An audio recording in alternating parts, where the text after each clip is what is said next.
J'adore cette chanson.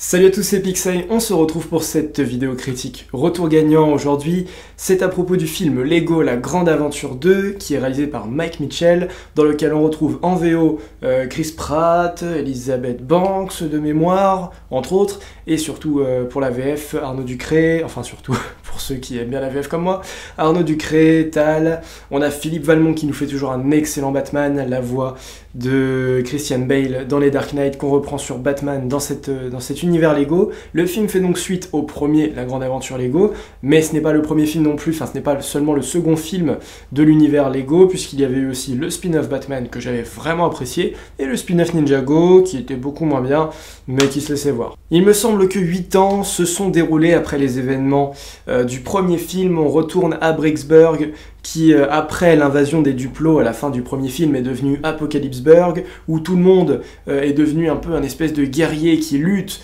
pour sa survie dans une ville de guerriers, enfin il y a des bastos de partout, et Emmett est un petit peu solo dans tout ça, à essayer de mener son petit train-train de vie comme il le menait avant, en personne assez simple, joyeuse, et plutôt dans la gaieté. Et c'est alors que des espèces d'extraterrestres débarquent dans ce Apocalypseburg pour capturer tous les maîtres constructeurs. Alors il y a qui? Il y a Unikitty, il y a Cooltag, il y a le Capitaine Barbe d'Acier, tout ça. Ils se font tous emmener vers une autre galaxie et Emmett doit partir à leur poursuite. Alors mes impressions sur La Grande Aventure Lego 2, je crois que je l'ai pas dit correctement tout à l'heure.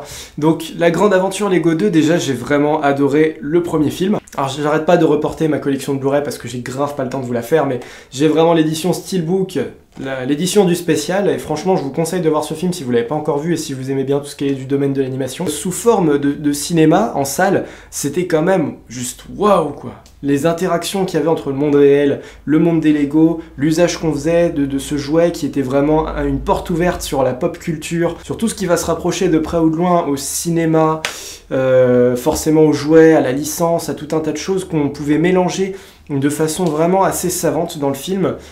Par rapport à l'univers de l'enfance et l'univers adulte qui se mélangeaient sur les diverses confrontations d'idées, les divers univers en collision, on pouvait vraiment ouvrir un champ des possibles assez extraordinaire que je n'imaginais même pas, enfin que je n'anticipais pas, puisque le matériel de construction Lego, par évidence, apporte énormément un vaste terrain de jeu. C'était comme quelque chose de ludique, quelque chose d'enfantin, et là-dessus, le film réussissait à 100% pointé, réussi et admirable. Grosse attente donc de ma part avant d'aller voir le second film, et franchement, j'ai été franchement ravi. Et pourtant, avec Mike Mitchell, j'avais quand même des petites appréhensions assez sévères.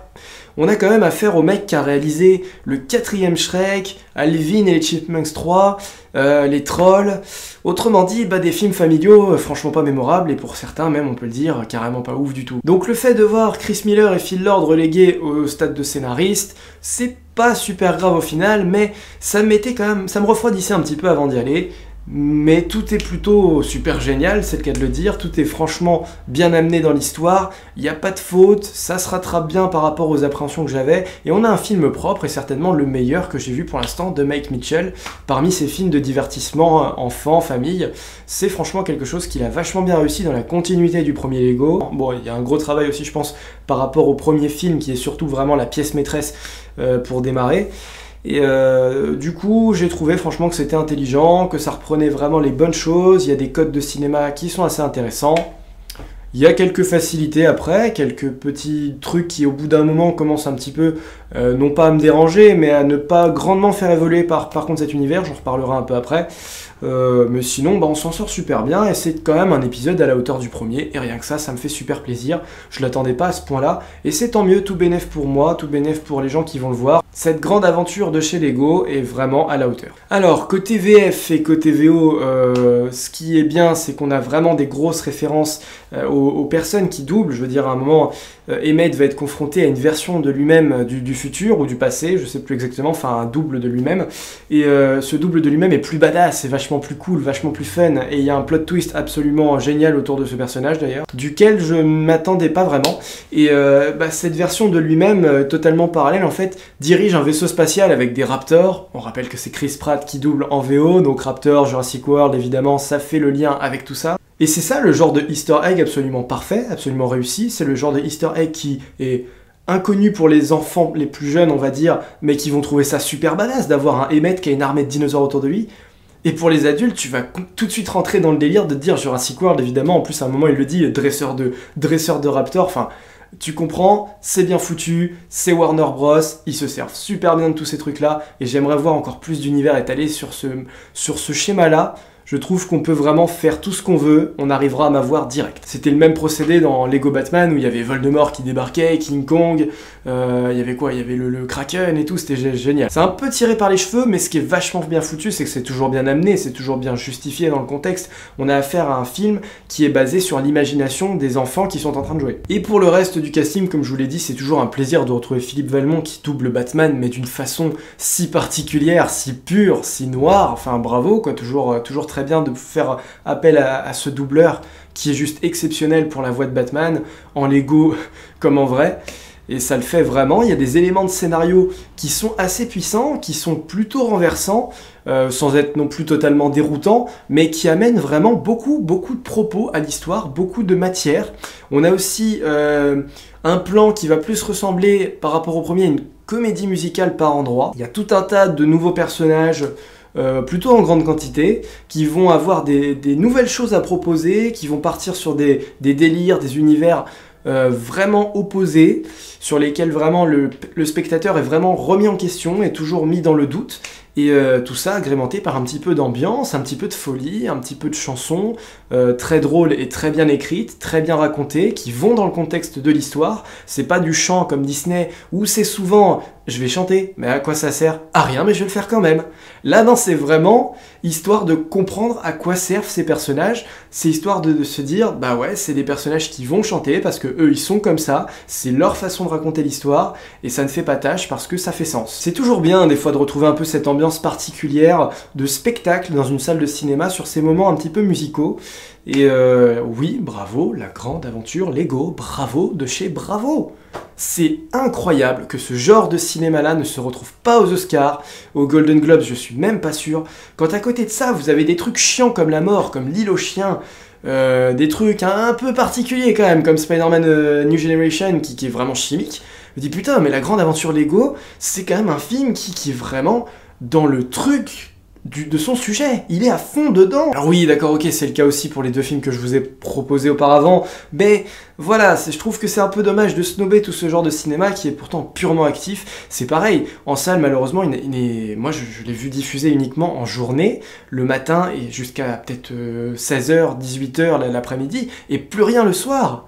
Mais c'est un film qui s'adresse vachement aussi à la masse adulte, c'est un film comme Dragon, comme Astérix, comme Ralph 2.0, on doit pouvoir proposer quand même dans les premières semaines d'exploitation des séances le soir qui peuvent parler et élargir le public, surtout sur des films qui sont aussi drôles, qui sont aussi barrés, aussi aventures, parce que c'est quand même le cas de le dire, et c'est dans le titre du film, on a vraiment affaire à une épopée, à une quête, à une aventure, avec différents univers, avec du spatial, avec un petit peu de bataille, avec pas mal de bonnes choses finalement, et c'est le cinéma popcorn comme je le dis, et ça faisait depuis Aquaman maintenant, ça fait pas si longtemps que j'en avais pas vu, donc enfin voilà, c'est du cinéma comme Aquaman où t'as vraiment envie de t'asseoir, d'en avoir encore plus, et tu regardes pas ta montre, voilà, tu n'as plus notion du temps, tu t'amuses bien, et t'as envie de rester. Donc ça c'est super propre sur toute la ligne. Après, d'un point de vue technique, je vous en ai parlé, la texture est bonne, le son est super bon, scénario j'ai rien à dire, il y a vraiment des éléments assez inattendus autour d'un mariage entre deux personnages,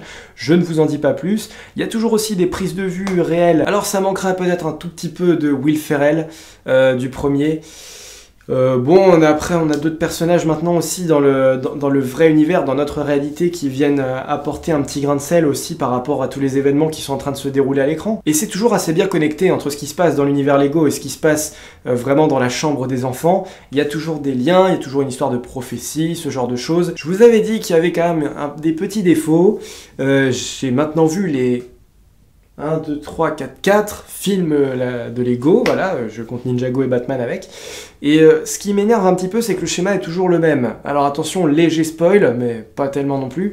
C'est que finalement, le schéma Lego, c'est toujours un grand méchant qui arrive pour dominer, pour vraiment imposer ses règles et sa loi à tous les habitants et à tout l'univers Lego qui est à sa disposition. C'est ça vraiment dans les 4 films, hein, que ce soit pour le Joker, que ce soit pour Lord Business, le méchant de ce film, ou le ninja noir, là, le grand ninja fou de Ninjago. Et à la fin, finalement, il y a toujours le héros qui va se mettre un peu en figure d'ami ou en figure de fils, enfin de jeunes...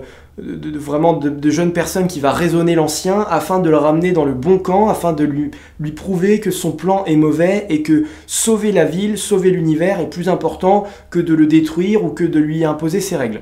C'est toujours le même schéma, on a toujours un truc à la fin où voilà, il faut toujours ramener le méchant à la raison en lui expliquant que c'est mal ce qu'il est en train de faire, et le méchant va réagir à sa façon et se dire bah oui, tu as raison le gentil, il faut que je me range de ton côté. Ça ne me dérange absolument pas dans la mesure où c'est toujours super bien amené, super bien fait, il y a vraiment une écriture toujours assez bonne et je me laisse avoir à chaque fois. Ça a été pareil sur le Joker avec Batman, tout ça, c'est toujours un plaisir de voir des personnages, et en plus c'est fait pour les enfants, donc on va vraiment jouer à fond la carte de la morale, du bon personnage et de la bonne étiquette à placer sur le film, où il y a vraiment que des choses bonnes à apprendre et à comprendre dans ce film. Donc c'est irréprochable, mais il va peut-être falloir se renouveler aussi un petit peu en termes d'histoire racontée.